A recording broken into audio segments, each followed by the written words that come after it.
नमस्कार, आदाब। Face today news में आपका स्वागत है। मैं हूं शावेज हुसैन जैदी। आज का सबसे बड़ा सवाल, जिस तरह से नौजवान सड़कों पर हैं अग्निपथ योजना के विरोध में, उसके बारे में हम चर्चा करेंगे और चर्चा करेंगे किस तरह से ये योजना भारत के नौजवानों को बेफायदा लग रही है, यानी उन्हें कोई इसमें फायदा नजर नहीं आ रहा और इसका विरोध पूरे देश में जारी है।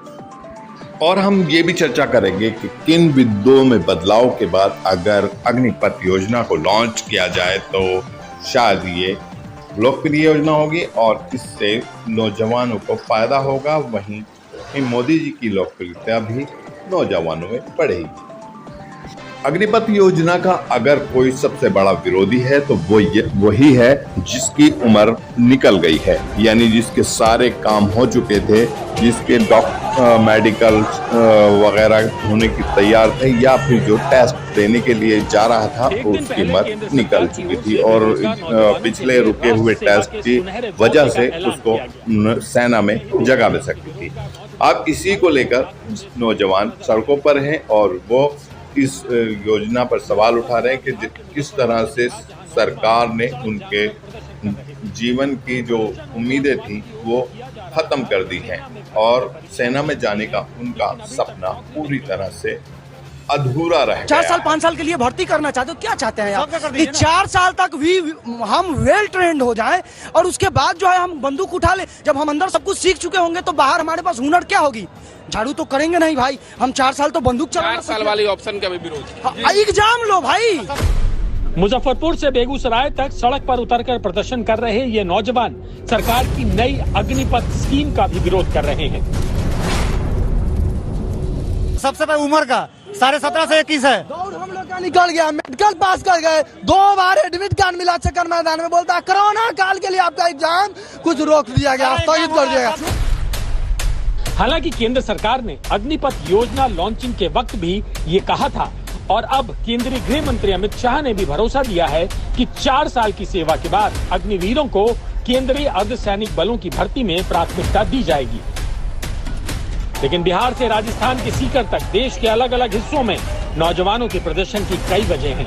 एक तो सेना की बहाली में लेट लतीफी हो रही है, ऊपर से नया नियम लागू होने के बाद 21 साल से ज्यादा उम्र के नौजवानों के हाथ से सेना में भर्ती के रास्ते बंद हो जाएंगे।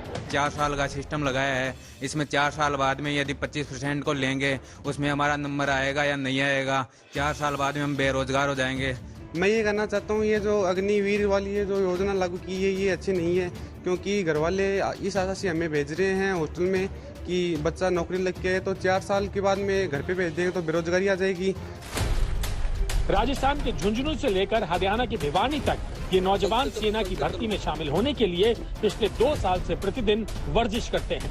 लेकिन सेना में खाली पदों और भर्ती की हालत ये है कि भारतीय सेना में 1.25 लाख से ज्यादा पद खाली हैं, जिन पर पिछले 2 साल से बहाली नहीं हुई है, जबकि सेना से औसतन 60,000 सैनिक हर साल रिटायर होते हैं।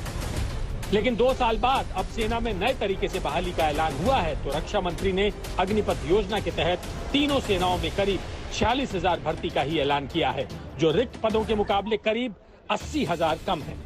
सेना में बहालियों को रोके जाने और अब सीमित संख्या में सशक्त अग्निपथ स्कीम के तहत बहाली से बेरोजगारी पर कितना फर्क पड़ेगा, इसका अनुमान इन आंकड़ों से लगा सकते हैं कि साल 2015-16 में सेना में 31,804 भर्तियां हुई थी और आखिरी बार साल 2019-20 में 80,572 भर्तियां हुई, जबकि इस साल सिर्फ 46,000 भर्तियों का ऐलान हुआ है।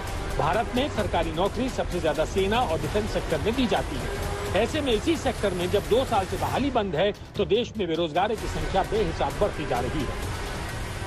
CMIE के एक आंकड़े के हिसाब से दिसंबर 2021 तक भारत में करीब 5 करोड़ 30 लाख लोग बेरोजगार थे। इनमें महिलाओं की संख्या 1 करोड़ 70 लाख थी और मई 2022 में बेरोजगारी की दर 7.1% से अधिक थी।